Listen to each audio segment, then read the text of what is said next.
The government knows something about your chicken, but it's decided not to tell you, or not just yet. Over 250,000 people in the UK are poisoned every year by a bug called Campylobacter, and the majority of infections are caused by contaminated chicken. We were promised that the supermarkets with the most contaminated poultry would be named, but now the government's backed down. How did our chicken ever get to be so dirty? The supermarkets and poultry processors insist they're doing all they can to keep our chicken clean. But in the last decade, the problems got worse. So what is happening to Britain's favourite meat? The Guardian launched an investigation to find out why poultry is making so many people ill. It's easy to get a job in the meat industry. Our undercover reporter got one in a day, paid £6.31 an hour to bring chicken to our dinner tables. You just need to bring your ID, passport or ID, bank details if you have, national insurance if you have. If not, that's fine. You come in, we just have small chat, you're filling some paperwork, and after you need to come for induction. That's all. Companies boast of strict hygiene policies, but we'd been told that across the industry, the reality on the factory floor can be different. Our reporter worked in a large abattoir which counts Tesco, Sainsbury's, Aldi and KFC among its customers. Welcome to the secret world of cheap chicken. It's the UK's favourite meat, and it's making us sick. I got cold sores all over my lips. Going to get out of bed, I couldn't use either of my legs properly. The likely culprit? Chicken. The Guardian spoke to 2 whistleblowers who shed light on how chicken gets contaminated. Between them, they've spent over 15 years in the meat industry. Faeces will be usually fairly wet, runny. This will get all over the feathers, so it would get over you when you try and pick them up. Things would pile up and drop on the floor. You would basically just wipe it down and put it back on the line. And our undercover reporter also witnessed things firsthand. But I've never worked in a chicken factory before, so for me this whole experience was really intense.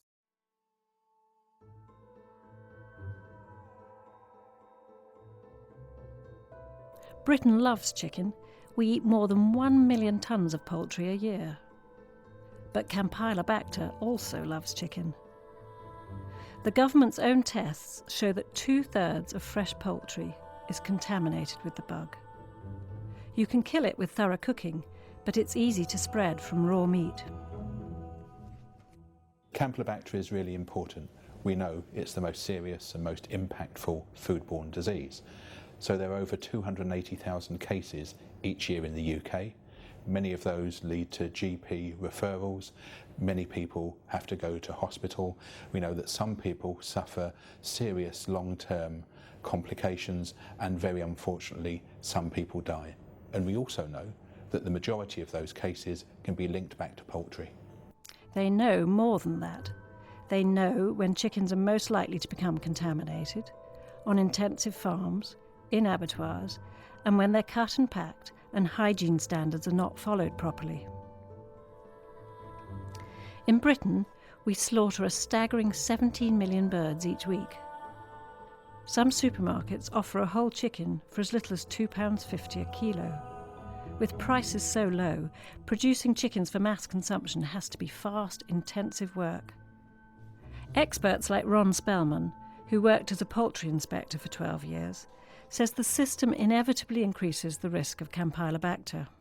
When you've got chicken slaughterhouses in Britain killing 1 million birds a week, 750,000 birds a week, 10 to 12,000 chickens an hour, no one's ever seriously tried, I don't think, to run the line slower. It's very, very difficult in using these sort of modern techniques to actually end up with poultry which is not contaminated. We know that. Margins are low, volumes have to be high, and a few key players control the majority of the market, from farms to supermarket shelves. Well, to reduce the level of faecal contamination, which is the real source of Campylobacter, means the line will have to run slower, it'll have to be stopped more often, and that will inevitably be expensive. it will put up the price of chicken because you're producing them more slowly. We know there is no silver bullet, and so it requires a number of interventions all the way along the supply chain. So at farm, at processing, at retail, and what we do in our own domestic kitchens. So what we need is everyone at every stage of that chain to take it seriously, to take their responsibilities seriously. The Guardian's 5-month investigation wanted to find out if anyone is taking responsibility. We obtained these photographs, taken just last month. They're from Llanelli processing plant in Anglesey, owned by two sisters, the largest poultry processor in the UK. Tesco, M&S and Asda are among customers here for chicken for their ready meals. This was the scene on the evisceration line one day last month. Pipes that are supposed to carry away the innards of dead chickens were blocked. Guts and offal had been spewing over the floor for hours. This is high-risk material for Campylobacter, and we're told it's not the first time it's happened. Ron Spellman is now a leader of the European Association of Meat Inspectors. We showed him our evidence. Well, my God, it's just unbelievable, the amount of guts there are on the floor. That there's obviously some sort of a breakdown. It's a very, very bad sign, isn't it? I mean, if the factory are prepared to carry on working and they're allowed by the officials on site to carry on working with conditions like that, it's terrible. And there are more shocking pictures. Same factory, same month, another breakdown. This is the defeathering area. It's another high-risk point for Campylobacter contamination because feathers can carry faecal material. For food safety, feathers should be cleaned away promptly, but the water pump's not working and the line hasn't been stopped. What do you make of what you're looking at there? Well, it's dreadful. I mean, and in conjunction with the other pictures of the big heaps of guts, etc., it would seem the equipment in this plant, malfunctions pretty often. Two sisters told us they and the site vet had to weigh up stopping the line against animal welfare. If they had stopped it for the evisceration or defeathering breakdown, a large number of chickens waiting to be slaughtered would have been held in their crates for too long. They told us they have invested in the plant. The trouble across the industry is that cleaning up would cost money, and so far, it and the retailers haven't spent enough. Broken machinery isn't the only problem in Wales. The slaughtered birds all pass through a school tank to loosen their feathers before plucking. We were told the tank wasn't cleaned for 2 nights last month, so that 3 days of fresh birds, around 250,000 chickens, pass through the same soup of dirty water.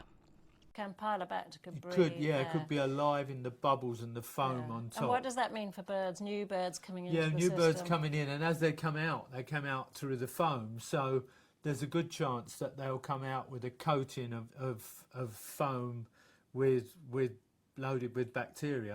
The company said this was an isolated incident that only lasted 1 day, and that it tested for bacteria levels and found no problem. Photographs aren't the only evidence we have about two sisters. We also spoke to Jamie Pritchard. He worked at Llanelli for 4 months, debreasting chickens on the production line until he left in August last year. He says there were occasions when things operated well, when clients were visiting to audit the factory.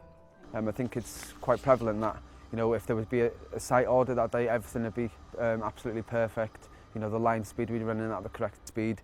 The carcasses would be clean, there'd be no faeces inside. But Jamie says it was a different story when no clients were visiting. On different contrast to the days when there wasn't an audit, things would pile up and drop on the floor. You'd be told that if there was a visit, you put them in the bin not for human consumption, but on days that there wasn't an audit, then you would basically just wipe it down and put it back on the line.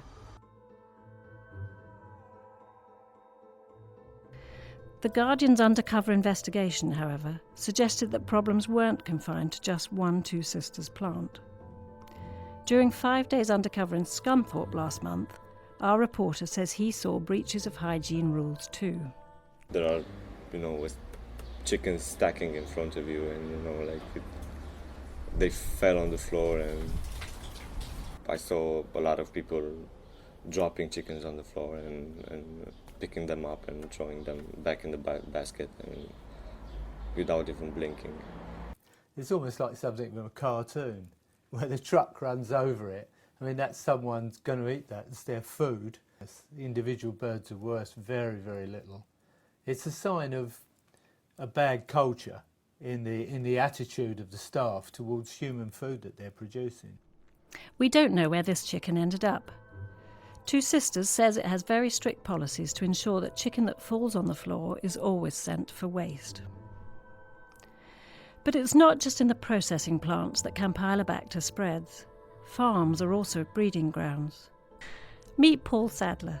He worked in the industry for 15 years as a chicken catcher for Fazenda, another major poultry supplier to big supermarkets and fast food chains, including Asda and Nando's. You'd have 6 people working in a team usually, typically. One of those would be the forklift driver. Now he would come in, drop these down at strategic points around the chicken shed, and then go out and bring more in. And then the remaining 5 people would go round to just pick the chickens up, perhaps 4 or 5 in each hand, and then physically load them into the crates by hand. This undercover footage was taken by an animal charity at a separate company during catching. Because chicken sheds are stocked so intensively, some birds have to be thinned out after a few weeks. Otherwise, the rest of the chickens wouldn't have enough room to grow to slaughter weight. This thinning is a key point for Campylobacter spread. So the faeces would be usually fairly wet, runny. This would get all over the feathers, so it would get over you when you try and pick them up. Chickens panic and defecate when stressed, and bacteria can easily be spread on workers' boots and vehicles. And some birds are crated for hours while being transported and waiting to be unloaded for slaughter, increasing stress levels and Campylobacter spread. Paul says that during his time with the company, workers didn't always follow the rules for reducing the spread of the bug. As far as biosecurity was concerned, they used to pay lip service to it. But the emphasis was always on trying to demonstrate that they'd complied with the legislation or good practice rather than actually following it. Fazenda told us this wasn't true and said it had invested heavily in good wages and training to make sure staff were highly motivated to follow the biosecurity rules.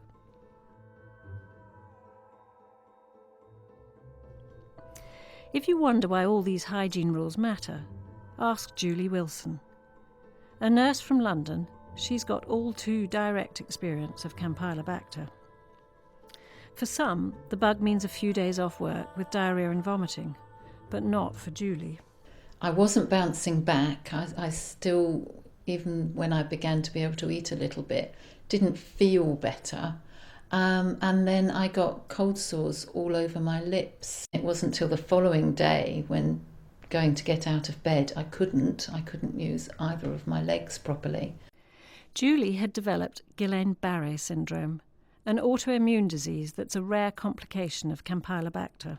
I lead as normal a life as possible. I'm as independent as I can be, but I am not back to normal at all, and probably will not be ever.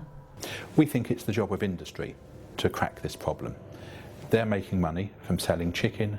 They have the levers, they have the resources to reduce the levels of Campylobacter in poultry. The government, in fact, got so frustrated at lack of progress, it announced that it would name and shame processors and retailers for their Campylobacter counts. It now has the results of new tests to do just that. But the industry has persuaded it to back down for the moment. Isn't not publishing their names letting them off the hook? It's a judgment call as to what we publish when.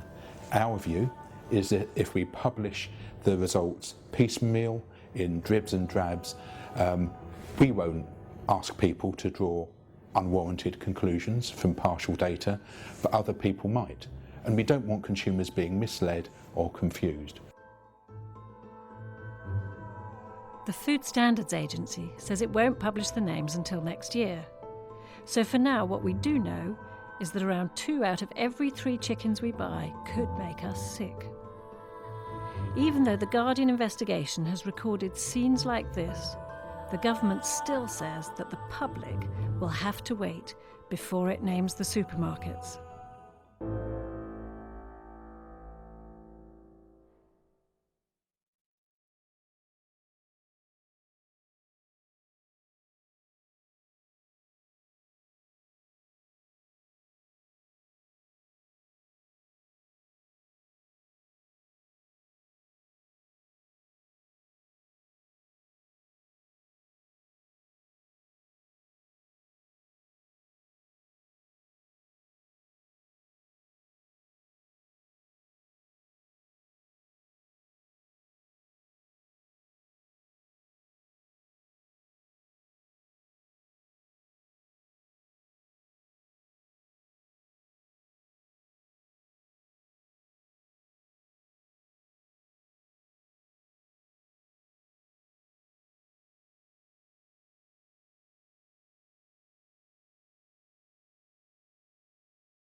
These are the modern-day slave ships, producing the prawns on your plate, using the work of men who have been sold to the sea.